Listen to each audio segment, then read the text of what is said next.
So first of all, read the problem carefully and try to identify the physics in the question. What you have to do first, identify the physics in the question. You have to identify the physics. Now, to a person moving eastwards with a velocity of 4.8 km per hour, raindrops appears to fall vertically downward with a speed of 6.4 km per hour. Raindrops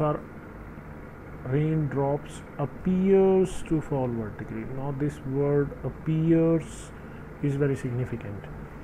This says that this 6.4 km per hour is the relative velocity magnitude of the rain with respect to the person. What we have to calculate? We have to calculate the actual speed and the direction of the rain. So what we are given with? We are given with the relative velocity of the rain with respect to the man and the velocity of the man eastwards.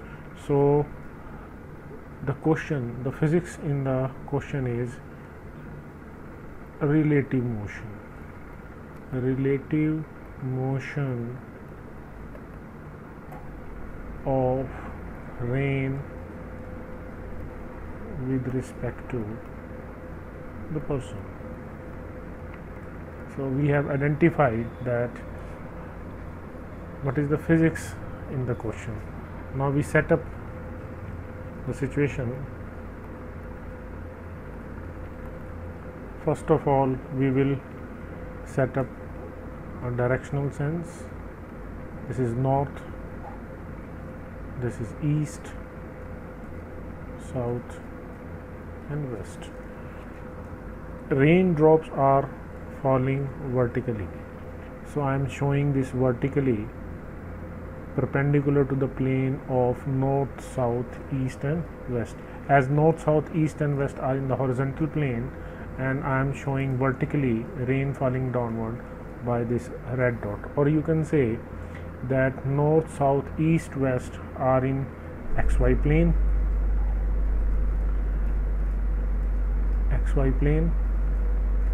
and the vertical is along this z. So rain is falling vertically along z-axis and the man is moving along this x. So first of all, we will sketch the situation here.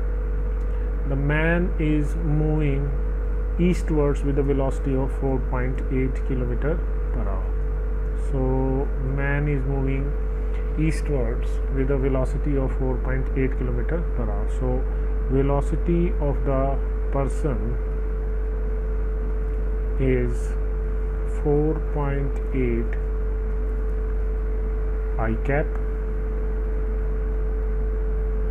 kilometer per hour, and the relative velocity of the rain with respect to the person, its magnitude is given here.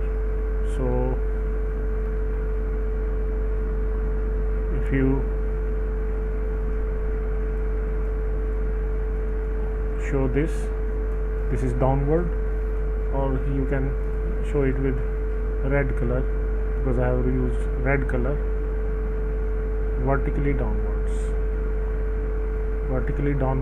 with a speed of 6.4 km per hour means relative velocity of the rain with respect to the person is 6.4 minus k cap kilometer per hour. So what we are interested in? We are interested in calculating the actual speed and the direction of the rain. Now from the formula of relative velocity, we know that relative velocity of rain with respect to person is equal to velocity of rain minus velocity of person, or you can write it as VR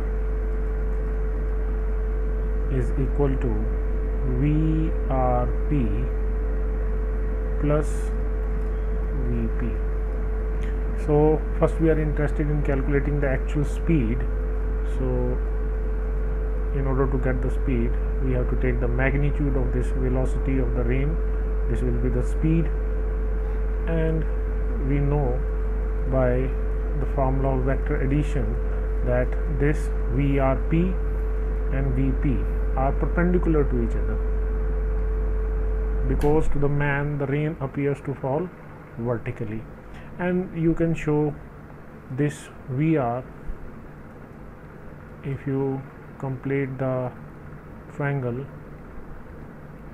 This is VR.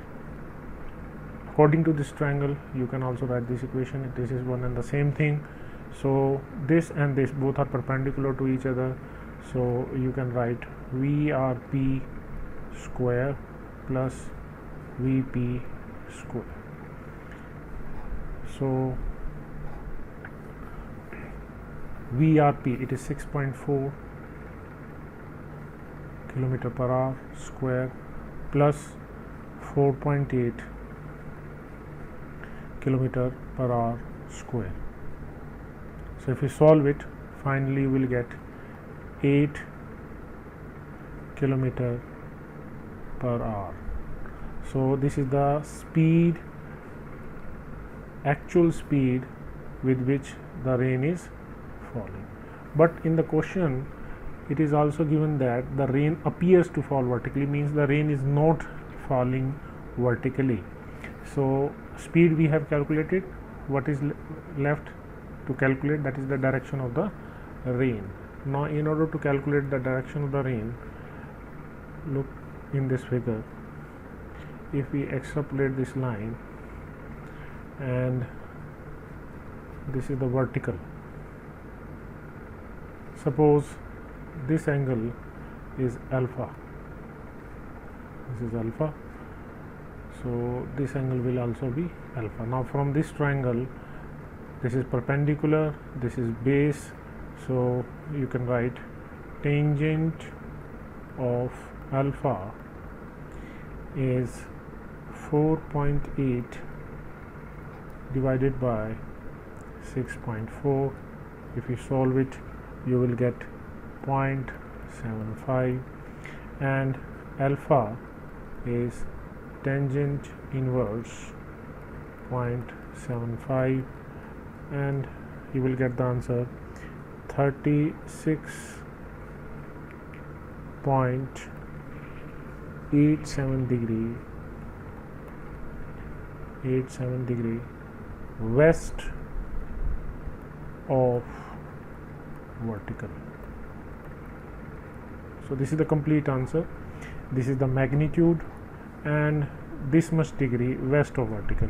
You can see here west of vertical. Vertical is along this red colored line, and it is with respect to vertical. This is vertical and towards west of the vertical.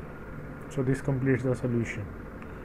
So the important thing we have learned here is that how to find out the important physics hidden in the question.